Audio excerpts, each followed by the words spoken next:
வணக்கம் அன்பான நேயர்களே, இது உங்கள் சக்தியின் குரலோசை. சிறுகதை ஆத்ம திருப்தி. தனது கையில் இருந்த கடிதத்தை மீண்டும் ஒருமுறை படித்தான் அவன். அன்பு வசந்துக்கு வணக்கம். தங்களை நேரில் வந்து அழைக்க அருகதையற்றவள். நினைப்பில் இந்த மடல். நம் மகன் அஜய்க்கு திருமணம். இதுவரை என்னோடு வளர்ந்த பிள்ளை அப்பா வந்தால்தான் தாலி கட்டுவேன் என்று அடம் பிடிக்கிறான். அவனுக்கு அம்மா அப்பா சேர்ந்து ஆசீர்வாதம் செய்வதில் விருப்பம் போல. அதனால் முரண்டு பிடிக்கிறான். அந்த ஆசையை நிறைவேற்ற அவனுக்காக என்னை மன்னித்து நடந்ததை மறந்து திருமணத்துக்கு வர வேண்டுமென அன்போடு அழைக்கிறேன். மணவிழா அழைப்பிதழை இத்துடன் இணைத்துள்ளேன். இப்படிக்கு உங்கள் ரேகா. தன்னுடைய கைபேசி எண்ணையும் எழுதியிருந்தாள்.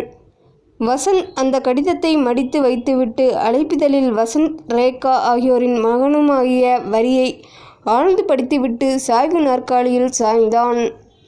யானை தன் தலையில் தானே மண்ணை அள்ளி போட்டு கொண்டது என நினைத்தும் பழசு அப்படியே மனதில் படமாக விரிய விட்டத்தை வெறித்தான்.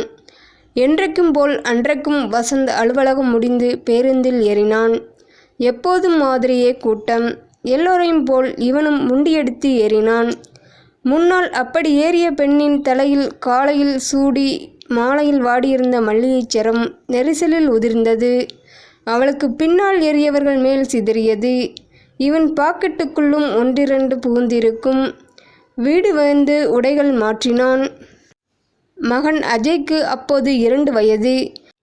மனைவி குழந்தையோடு கொஞ்சினான், மகிழ்ந்தான், சாப்பிட்டான், உறங்கினான். காலையில் அலுவலகம் கிளம்பினான். மாலையில் திரும்பினால் பூகம்பம். சோபாவில் அமர்ந்திருந்தாள் ரேகா. முகத்தில் மறுமலர்ச்சி இல்லை. கோபத்துக்கான மௌனம். என்னாற்று என்றபடி அருகில் அமர்ந்தான். எவ கூட எத்தனை நாளாய் பழக்கம். வார்த்தைகள் சூடாய் வந்தன. புரியல. விழித்தான். உங்க சட்டை பையில் மல்லிகைப்பூ. பூ இவ்வளவுதானா? புன்னகைத்தான். நடந்ததை சொன்னான். இதை நம்ப மாட்டேன். நம்ப மாட்டேன்னா எப்படி நம்ப வைக்கிறது? எனக்கு துரோகம் பண்ணுறீங்க. இல்லை ரேகா, என்னை நம்பு. அந்த நம்பிக்கையில் தான் என்னை நல்லா ஏமாற்றி மோசம் பண்ணி இருக்கீங்க. தொண்டை அடைத்தது. குரல் கரகரத்தது. வீண் கற்பனையெல்லாம் வேணாம் ரேகா. நான் உன்னை தவிர வேற யாரையும் நெருங்காத யோக்கியன். சொல்லி மனைவியை அணைத்து சமாதானப்படுத்தினான். சந்தேகம் என்பது ஆழம் விதை. விழுந்தால் வேர்விட்டு மரமாகி கட்டடத்தையும் உடைக்கும். இதை உறுதி செய்வது போல் அடுத்த நாள் நிகழ்வு. அன்றைக்கு அலுவலகத்தில் அதிகப்படியான வேலை. தொலைபேசியில் தொடர்பு கொண்டு மனைவியிடம் விஷயத்தையும் சொல்லிவிட்டான். முடித்து திரும்பும்போது பேருந்தில் நண்பனுடன் பயணம். அவனிடம் சில்லறை இல்லாததால் சேர்த்து டிக்கெட் எடுக்கும் நிலை எடுத்தான். இருவரும் ஒரே நிறுத்தத்தில் இறங்கி பிரிந்தார்கள். காலையில் அவளுக்கு நேற்றைய சந்தேகம் வலுத்ததும் இவனது பாக்கெட்டை துளாவி இருப்பாள் போல. குளித்து முடித்து திரும்பியவன் முகத்துக்கு எதிரே 2 டிக்கெட்டுகளை காட்டி, நேத்தைக்கு மல்லிப்பூ, இன்னைக்கு 2 டிக்கெட். இதுக்கு என்ன அர்த்தம்? குரலில் கொஞ்சமும் ஈரமில்லாமல் கேட்டாள். சந்தேகம் வேணாம். என் நண்பனுக்கு எடுத்தேன். இல்லை, எவ கூடையோ கூத்தடிச்சிட்டு வந்து வேலை நண்பனுக்கு டிக்கெட் எடுத்தேன்னு புழுகல். சந்தேகம் வேர் பிடித்ததற்கு அடையாளமாய் வார்த்தைகள் காட்டமாக வந்து விழுந்தன. உனக்கு சந்தேக புத்தி அதிகமாகி போச்சு ரேகா. அவன் நம்பரை போட்டு தரலேன். உண்மையா இல்லையான்னு கேட்டுக்கோ. வேணாம். நான் புருஷன் மேலே சந்தேகப்படுகிறவள் என்கிற அசிங்கம் வேணாம். அது அவமானம். அப்போ நான் சொல்கிறதை நம்பு. அது நேத்தோட போற்று. அதை கேட்டு அதிர்ந்தான். இருவரிடம் முகத்தூக்கள், மௌனம், ஒப்புக்கு சாப்பாடு. அதுவே மாலையும் தொடர. தாம்பத்தியம் என்பது கணவன் மனைவிக்குள் இருக்கும் மனக்கசப்பை போக்கும் நல்ல மாமருந்து. நினைத்தபடி படுக்கையில் அவளை தொட்டான். தொடாதீங்க, அருவருப்பாய் இருக்கு. வெறுப்பாய் உமிழ்ந்து நெருப்பாய் கொட்டி தொட்ட கையை வெடுக்கென்று உதறி தள்ளி திரும்பி மகனை அணைத்து கொண்டாள். சுரீர் அவமானம். வசந்துக்குள் குபீரென்று கோபம் கொப்பளித்தது. ஆனாலும் அடக்கினான். மறுநாள் அவர்கள் பேசவில்லை. 2 நாட்களில் இவன் ஆத்திரம் தணிந்தது. பேச்சு கொடுத்தாலும் ரேகா எப்படி சமாதானப்படுத்த என்று சந்தேகத்தை தீர்க்க சதா இதே சிந்தனை அவனுக்கு. வசந்துக்கு மனமும் சரியில்லை. அலுவலகத்தில் நண்பன் விசாரித்தான். இவனும் விபரம் சொன்னான். கேட்ட அவன், இது தூசு மச்சு, வீட்டுக்குள்ளேயே அடைஞ்சு கிடக்கிறது தாக்கம். சில பொம்பளைங்க இப்படி வீண் சந்தேகம் அது இதுன்னு ஒன்று கிடக்க ஒன்று நினச்சி நடந்துக்குவாங்க.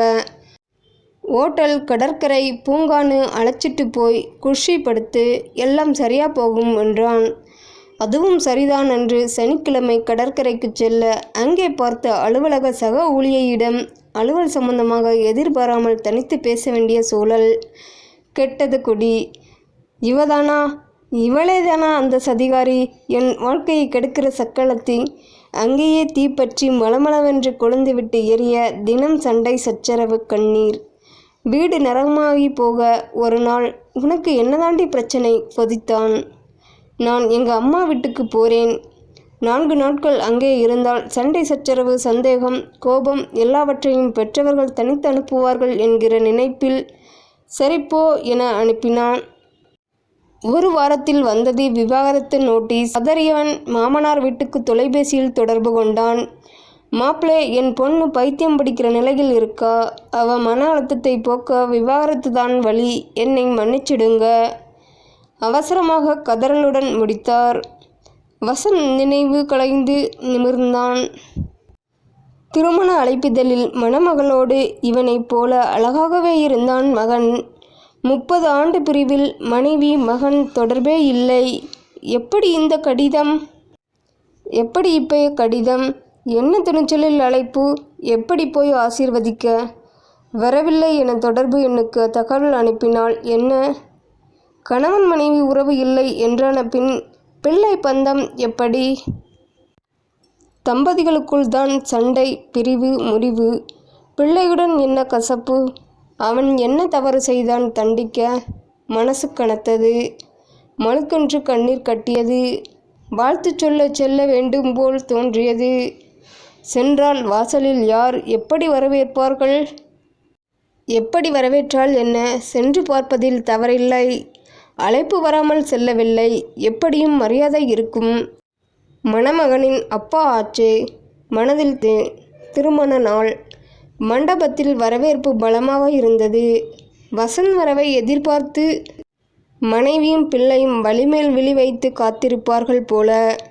காலடி எடுத்து வைத்ததுமே இருவரும் ஓடி வந்தார்கள். வாங்கப்பா.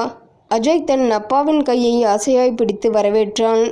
ரேகாவுக்கு நரை விழுந்து கொஞ்சமாய் சதை பிடித்து அழகான அம்மா. அவளுக்கும் கணவனை பார்க்க மலர்ச்சி. தனி அறை, நல்ல கவனிப்பு. மனமொத்த கணவன் மனைவி போல் இருவரும் சேர்ந்து நின்றே திருமணத்தை நடத்தி முடித்தார்கள். எல்லா சாஸ்திர சம்பிரதாயங்களும் முடிந்து வசந்த் விடைபெற்று வழியனுப்ப பின்னால் வந்த ரேகா, உங்களை தனிமரமாக்கி தண்டிச்சிட்டேன். நீங்க விரும்பினா நாம சேர்ந்து வாழலாம் மெல்ல சொன்னாள். மறுமணம் இல்லாத தனி வாழ்க்கைதான் என் யோக்கியத்தை நிரூபித்து உன்னை இந்த முடிவுக்கு கொண்டு வந்திருக்குன்னு நினைக்கிறேன்.